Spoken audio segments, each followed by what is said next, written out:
जय जय श्री सीताराम भक्तों, स्वागत है आपका हमारा YouTube चैनल ब्रह्मेश्वर महादेव ज्ञान दर्पण में।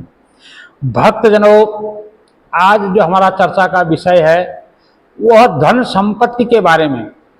जो हम धन संपत्ति कमाते हैं, जो उसको वो किस प्रकार से होते हैं। जैसे आजकल आज के ज़माने में जो कहते हैं काला धन है या सफ़ेद धन है या जो भी है, ये क्या है, ये हमारे धर्मशास्त्र में इसकी विवेचना कैसे की गई है, इसी धन संपदा के बारे में हम जो है चर्चा करने वाले हैं। कौन सी धन संपत्ति से जो है हमारे जो है पुण्य का ह्रास होता है, हमारे जो हम पुण्य कार्य करते हैं उसका ह्रास हो जाता है, हमारे जो पितरों का जो है उससे उनको सदगति नहीं मिल पाती है। इस जो हमें कैसा धन का प्रयोग करना चाहिए, ये सब इसके बारे में हम चर्चा करने जा रहे हैं। भक्तों, यदि आप हमारे चैनल पर नए हैं तो इसको सब्सक्राइब कर लीजिएगा। वीडियो आपको अच्छी लगे तो इसको लाइक कीजिए, ज़्यादा से ज़्यादा लोगों तक शेयर कीजिएगा। भक्तजनों, आज का जो विषय है वो बहुत ही खास है, इसको जरूर इस वीडियो को आपने पूरी देखिएगा। भक्तजनों, जैसा कि धन संपत्ति के बारे में, कि धन संपत्ति के जो है हमारे धर्मशास्त्रों ने धन संपत्ति को तीन कोटि यानी तीन प्रकार में रखा हुआ है। सबसे जो पहला जो उत्तम जो धन है उसको जो है शुक्ल धन कहा जाता है, और जो दूसरे प्रकार को जो है उसको सबल धन कहा जाता है। तीसरा जो है वो असित या कृष्ण धन यानी काला धन उसे कहा जाता है। अब इस धन को जो है कैसे इसको मतलब शुक्ल धन के जो है क्या विशेषता है, सबसे पहले हम शुक्ल धन के बारे में बात करते हैं। शुक्ल धन का मतलब होता है जो अपनी मेहनत मजदूरी करके जो कमाया गया धन है, जो अपनी वृत्ति से, जैसे जो भी हमारा धर्म है, जो भी हमें कार्य मिला है, हमने उसी कार्य से उसको कमाया हुआ है। जो भी हमें काम मिला, हमने उस काम को पूरे मेहनत जो है ईमानदारी के साथ किया, और उस काम से हमें जो मेहनत का मिला, कम या ज़्यादा जो भी हमें उसे मिला, वो जो है शुक्ल धन कहलाता है। क्योंकि जितना हमने काम किया उतना हमें उसकी मजदूरी मिली। वो जो है न्यायपूर्वक हमने काम किया, उसमें हमने कहीं कोई हेराफेरी नहीं करी, कोई काम चोरी नहीं करी, और हमने जो है ईमानदारी से अपने कार्य को किया। तो हमें जो काम सौंपा गया था हमने उस काम को ईमानदारी से किया, तो वो जो हमें उसके बदले में जो हमें धन संपत्ति मिली वो जो है शुक्ल धन कहलाता है। दूसरे नंबर पर आता है सबल धन। सबल धन का मतलब होता है जो दूसरे की वृत्ति से उपार्जित, यानी जो दूसरा कमाता है उसको जो उपार्जित करते हैं। जैसे हम बीच में मुनाफा कमा लेते हैं, जिसको यानी हमें कह सकते हैं जैसे बीच में जो हम जैसे दलाई टाइप के जो लेते हैं, जो बीच में कोई करते हैं उसका प्रॉफिट जो बीच में ले लेते हैं। और जो उत्कोच, उत्कोच कहते हैं घूस को, जैसे हम किसी काम को कराने के बदले हम किसी से पैसे लेते हैं, हम किसी का कोई काम कराना है उसके बदले हम कोई पैसा लेते हैं, उसको उत्कोच कहा जाता है। और जो बेचने योग्य नहीं है, जो सामान हम किसी ऑफिस में या किसी जगह में या किसी देश में अपने जगह में कहीं हम काम कर रहे हैं, वहाँ पर कोई ऐसी चीज़ है कि हमने उस सामान को बेच दिया, उसके बदले में हमने जो पैसा कमा लिया वो अपने जो है जेब में रख लिया। और कुछ अपनी धन संपत्ति ऐसी है जो हमारे धर्मशास्त्र में जिसको बेचना जो है निषिद्ध माना गया है, उसको भी हमने बेचा, या अपने देश के प्रति हमने कोई ऐसा कार्य कर दिया कि जो बेचने योग्य नहीं सामान था, हमने उसको कहीं विदेशों में भेज दिया, बेच दिया, वो जो है सबल धन कहलाता है। वो जो है यानी मध्यम वर्ग का उससे कहलाता है। और जो तीसरे प्रकार का जो धन होता है वो असित धन या काला धन या कृष्ण धन, उसे हम धर्मशास्त्रों ने कृष्ण धन कहा है। उस धर्म को जो है हमारे शास्त्रों ने सबसे ज्यादा निंदनीय माना है, सबसे ज्यादा निष्कृष्ट उसको माना है। तो ये जो कार्य जो धन है, ये निंदनीय कार्य से जो है इसको उपार्जित किया जाता है। इसको जो है देखिए बेईमानी करके, जुआ खेल के, किसी को धोखा दे करके, चोरी करके, बेईमानी करके, या किसी चीज़ में कोई मिलावट कर देता है, जैसे हमने किसी चीज़ में कोई चीज़ मिलावट कर देते हैं, या कुछ और सामान बता करके कुछ और सामान को हम बेच देते हैं, या कहीं हम चोरी करते हैं, कोई डकैती डालते हैं, या किसी को जो है हम ब्याज पर जैसे पैसा देते हैं और उसके बदले में उसका हम कुछ हड़प लेते हैं, कोई सामान हड़प लेते हैं, या मतलब उसको पैसा दिया का अंदिया हम जैसे बता देते हैं। इस प्रकार का जो बेईमानी किसी तरह से जो करता है वो जो है काला धन कहलाता है। कहते हैं क्या, आंतरिक च कृष्णम पार्श्विक चैवाप्यात्म प्रतिरूपक साहस ब्याजेनोपारितं यच्च कृष्ण समुदाहृतम। जो यानी कहते हैं कि जो अन्याय से कमाया हुआ जो धन है वो धन जो है कृष्ण धन कहलाता है। वो जो है ज्यादा दिन चलता नहीं है। जैसे कहते हैं अन्यायोपार्जितं वित्त दशानि तिष्ठति चैकादशे समूलम तद विनश्यति। हमारे शास्त्रों ने कहा है अन्यायोपार्जितं वित्त दशराणि तिष्ठति चैकादशे समूलम तद विनश्यति। यानी अन्याय से कमाया हुआ धन हमें दिखता तो है कि वो आदमी फल फूल रहा है, अन्याय से कमाया है धन, लेकिन वो फल रहा है फूल रहा हमें दिखता तो है, लेकिन सही मायने में वो कहता है कि अन्याय से कमाया हुआ 10 वर्ष तक जो है फलता फूलता दिखता है, और 11 वर्ष शुरू होते ही वो जो है समूल धन के साथ नष्ट हो जाता है। जो उसका अपने मेहनत का जो कमाया हुआ, जो पैतृक जो धन था उसके बाद जो अपने मेहनत से कमाया हुआ था उसको भी वो लेके डूबता है। इसलिए कहते हैं अन्याय से कमाए हुए धन से बचना चाहिए। व्यक्ति जिस प्रकार से शुद्ध अशुद्ध धन जैसा कार्य करता है उसका फल भी उसे उसी प्रकार का मिलता है। यदि पवित्र शुद्ध और न्याय से कमाया हुआ धन है उसके द्वारा यदि आप कोई कार्य करते हैं, यदि आपका परिश्रम से किया हुआ मेहनत से किया हुआ कार्य है, तो उससे आप यदि अन्न खाएंगे तो उससे आपको शरीर को जो है पौष्टिकता मिलेगी। उससे आप जो भी कार्य करेंगे, धर्म का कार्य करें, किसी को दान देंगे, चाहे आप कोई धर्म का कार्य करेंगे, कोई यज्ञ करेंगे, उसका जो है आपको इस लोक में और परलोक में हर तरफ जो है कल्याणकारक रहेगा। ये दिखावा करना कोई जरूरी नहीं है, आप कम करो, लेकिन जो अपना मेहनत का है उतना ही करो। तो जितना करो, किसी को आपने भंडार लगाने की जरूरत है, आप किसी को अपनी मेहनत का अगर एक रोटी भी किसी को दान में दे देते हैं, वो दान जो है आप अन्याय से कमाए हुए बड़े बड़े जो है भंडारों से जो है कहीं ज्यादा हुआ, एक रोटी का दान ज्यादा महत्व हमारे धर्मशास्त्र में माना गया है, क्योंकि वो आपकी मेहनत मजदूरी का कमाया हुआ है। तो इस प्रकार से जो न्याय से कमाया हुआ धन है वो इस लोक और परलोक में जो है आपको जो है सुख देने वाला है, और हर प्रकार से अभ्युदय को देने वाला है, और आपके जो पितृगण है उनको जो है वहां तृप्त करने वाला है, देवताओं को जो है तृप्त करने वाला होता है, इसके द्वारा जो धन किया गया है।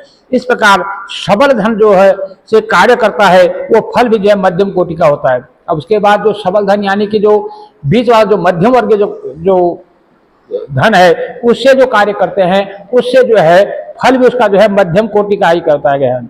किंतु हमारे धर्मशास्त्र कहते हैं कि काले धन से, जो अन्याय से जो उपार्जित धन है, उससे जो है आप जो भी कार्य करेंगे आपको लाभ कभी नहीं हो सकता है, सिर्फ उससे हानि ही हानि होगी।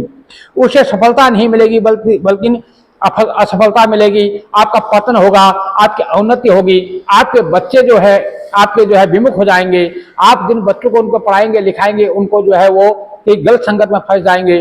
उस धन से जो है आप उनको जितने भी अच्छी कोई डिग्री देंगे, कुछ भी देंगे, वो आपको जो है कल को छोड़ के चले जाएंगे, या आपको जो है बुरी नजर से देखेंगे, या आपको धुतकारेंगे, क्योंकि आपने अन्याय से कमाया हुआ धन से उनको शिक्षा तो आपने दी, लेकिन जो शिक्षा दी उसमें आपने अन्याय से कमाए हुए धन का प्रयोग किया, इसलिए वो जो है आपके लिए ही जो है शत्रु बनकर के आपके सामने खड़ा हो जाएगा।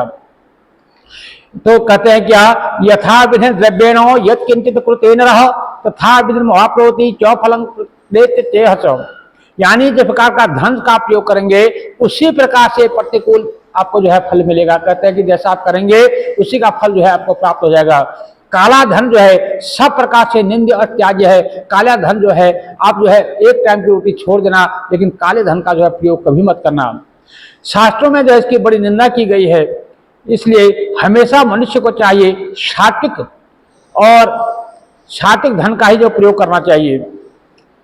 और इनमें से जो तीनों प्रकार में से जिस प्रकार का धन का आप प्रयोग करेंगे आपका उसका फल भी जो है उसी प्रकार से मिलेगा। अब जो काले धन की एक छोटी सी कथा हम आपको सुनाते हैं। ये जो है पांडवों के सब जो है, ये द्वापर युग में जब कौरव पांडव थे उस समय की जो बात है कि काले धन की व्यासदेव जी जो है महाराज जन्मेजय, जो परीक्षित के पुत्र जन्मेजय हैं, उनको जो है श्री व्यासदेव जी कहते हैं कि हे व्यासदेव जी, जो महाराज युधिष्ठिर ने बहुत ही जो है शुद्धता के साथ उन्होंने जो है यज्ञ किया था, राजसूय यज्ञ। तो वो कहते हैं कि किस प्रकार से उनको जो है कष्ट उठाना पड़ा, तो इसके बारे में जो है व्यासदेव जी बताते हैं। अन्यायो पार्षण द्रव्येणो सुकृतम कृतम न कीर्ति ही लोके चौपर लोके चौ तत्फलम। व्यासदेव जी कहते हैं, हे जन्मेजय, जो मनुष्य जिस प्रकार के धन का प्रयोग करता है उसका फल भी उसको उसी प्रकार से मिलता है। अन्याय से जो कमाया हुआ धन है, जो द्रव्य है, उससे जो है अन्याय ही उपार्जित होता है, उसको जो है वो आपको इस लोक में कीर्ति कभी नहीं दे सकता, आपको अपकीर्ति मिलेगी और परलोक में भी उसका कोई फल प्राप्त नहीं होगा। अतएव इस लोक में यश और परलोक में सुख पाने के लिए आपको चाहिए कि आप जो धर्म संगत धन से धन कमाए, और उससे जो है आप जो भी करें पुण्य कार्य कम करें, थोड़ा करें, लेकिन जो है मेहनत की कमाई से करें। वेद व्यास जी ने दृष्टांत दिया कि हे जन्मेजय, देखो पांडव सदा सदाचारी थे, धर्मराज युधिष्ठिर ने कभी अधर्म का आचरण नहीं किया, उन्होंने सदा धर्म का पक्ष लिया। फिर उन्होंने जो है राष्ट्रीय नामक एक महान यज्ञ किया, जो यज्ञ में जो है बहुत सारी दक्षिणाएं बांटी गई, बहुत सारे ब्राह्मणों को जो है असंख्य ब्राह्मणों को जो भोजन कराया गया, वस्त्र क्या दान दिए गए, और महान ऋषि महर्षि वहां जुटे हुए थे। पवित्र वेद धनु का जो वहां पर साक्षात जो है साक्षात्कार, बड़े बड़े देवता भी जो है वहां पर वेश बदल करके आए थे। स्वयं भगवान श्री कृष्ण उस यज्ञ में जो है प्रसन्न थे, भारद्वाज ऋषि वहां पहुंचे हुए थे, और भी जो है बड़े बड़े जो जाने माने जो ऋषि मुगल थे वहां पर थे। और 1 महीने तक जो है वेद धनु के साथ वो यज्ञ चला, और अंत में उसमें पूर्णाहुति भी हुई। सब कुछ विधि पूर्वक हुआ, और उसमें जो है कहीं भी कोई किंचित मात्र भी, कहीं लेस मात्र भी कहीं कोई दोष नहीं था, किसी भी कोई कमी नहीं थी। फिर भी जो है युधिष्ठिर ने जो उसमें धन का प्रयोग किया था, उसमें जो है किसी राजा के द्वारा दिया गया हुआ जो धन था, वो जो लूटपाट का धन था। किसी राजा ने जो उनको यज्ञ में दिया था, उस राजा ने किसी अन्य राजा से जो है वो लूटा हुआ था। वो लूटा हुआ धन युधिष्ठिर के पास में पहुंचा, और उसके कारण ये हुआ कि वो काला धन जो है जो पांडवों के लिए अत्यंत कष्टकारी बना, जिससे क्या है कि महाराज युधिष्ठिर जो है अपने उस राज्य को, इंद्रप्रस्थ को जो है जुए में हार गए। पांडवों को जो है वनवास का कष्ट भोगना पड़ा, और एक साल का जो है अज्ञातवास महाराज विराट के यहाँ पे जो है उन्हें जो चाकरी करनी पड़ी, कैसे वेश बदल करके उनको विराट के यहाँ नौकरी करनी पड़ी, कैसे जो है द्रौपदी को कितने कष्ट उठाने पड़े। और वहां जो कीचक नामक एक दुष्ट ने जो है द्रौपदी की जो है इज्जत भी लूटनी चाहिए, उसको कितना मतलब कष्ट पहुंचाया, इसका जो है हम अनुमान भी नहीं ला सकते। सिर्फ थोड़ा सा उसमें जो है एक काला धन यानी अन्याय से कमाया हुआ धन उस यज्ञ में प्रविष्ट हो गया था, जिस यज्ञ में स्वयं भगवान मौजूद थे और बड़े बड़े वेद वेदांतर वहां मौजूद थे। और उस यज्ञ में भी काला धन का प्रयोग होने के कारण महाराज युधिष्ठिर को इतना बड़ा कष्ट झेलना पड़ा, और 5 भाइयों को, उनकी पति धर्म जो द्रौपदी थी, उनको इतना ज्यादा कष्ट झेलना पड़ा कि उसको सुन करके आज जो है लोगों की जो है रूहें कांप उठती, जो है रोम रोम खड़े हो जाते हैं, इतना कष्ट उनको झेलना पड़ा। इसलिए वो कहते हैं कि हे जन्मेजय, मनुष्य को चाहिए कि हर प्रकार से जो है काले धन का त्याग करके जो है मनुष्य को जो है सत धन का ही प्रयोग करना चाहिए। जो सत्य से कमाया हुआ धन है वो मनुष्य को जो हमेशा इस लोक परलोक, उसकी आगे की पीढ़ी और जो की गई हुई पीढ़ी सबको सुख पहुंचाने वाला होता है। आज हम जब अन्याय से कमाए हुए धन से जो है अपने बच्चों को पढ़ाते हैं, लिखाते हैं, उनको परवरिश करते हैं, तो वही बच्चे जो है कल को हमें दुत्कारते हैं, हमें घर से निकालते हैं। उसमें कहीं ना कहीं अन्याय से कमाए हुए धन का जो है प्रयोग होता है, जिसकी वजह से हमें कष्ट झेलना पड़ता है। इसलिए वेद व्यास जी कहते हैं कि साधारण मनुष्य को चाहिए कि जितना भी हो सके अपनी मेहनत किए हुए धन से ही कम दान करे, ज्यादा ना करे, उतना ही करे जितना उसके पास सामर्थ्य हो, लेकिन उसको पवित्र धन से पूजा पाठ करे, पवित्र धन का ही प्रयोग अपने कार्यों में करे। इसलिए हे जन्मेजय जी, जो मनुष्य इस काले धन का प्रयोग करता है वो जो है निश्चित ही जो है परलोक में जो है अत्यंत यमराज के जो है अत्यंत जो उसका दंड है, उसके दंड को भोगता है। और उसकी जो पिछली जो पीढ़ी, आने वाली पीढ़ी है, वो भी जो अपने पितरों का जो है किसी प्रकार से श्राद्ध, पिंडदान या सत्कर्म इत्यादि नहीं करती है, और जिसके कारण से उसे घोर कष्ट उठाने पड़ते हैं। इसलिए मनुष्य को चाहिए कि हर प्रकार से जो सबल धन है, जो शुक्ल धन है, उस शुक्ल धन का ही प्रयोग करना चाहिए। भक्तजनों, ये मैंने एक छोटी सी कहानी आपको सुनाई। यदि आपको वीडियो अच्छी लगे तो इसको लाइक जरूर कीजिएगा और ज़्यादा से ज़्यादा लोगों तक शेयर कीजिएगा।